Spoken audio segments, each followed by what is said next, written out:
నిన్న రాప్తాడు వెళ్ళినటువంటి జగన్మోహన్ రెడ్డి ఉన్నపలంగా వైసీపీని చంపేశాడండి.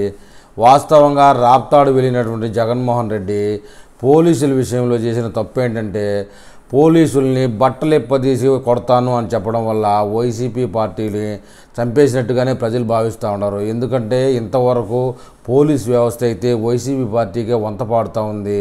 అక్కడక్కడ ఉన్నటువంటి వైసీపీ అభిమానులకు కానీ వైసీపీ నాయకులకు కానీ పోలీసులు అయితే సపోర్ట్ ఇస్తూ ఉన్నారు.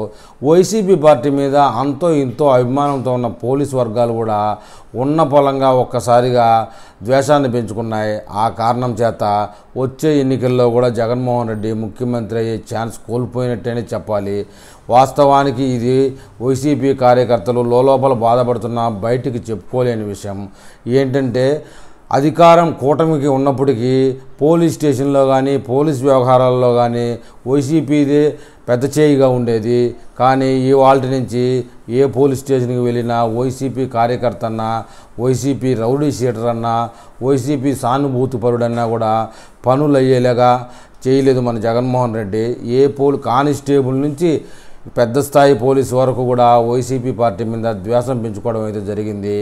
వాస్తవానికైతే జగన్మోహన్ రెడ్డికి రాబోయే ఎలక్షన్లో ఏ విధమైనటువంటి గెలుపు కోసం ప్రయత్నం చేయాలి, ఏ విధమైనటువంటి ఎలక్షన్ స్ట్రాటజీ చేయాలి అనేటువంటి సలహా ఇచ్చేవాడు ఒక్కడు కూడా లేని కారణంగా జగన్మోహన్ రెడ్డి ఇష్టానుసారంగా వ్యవహరిస్తున్నారు.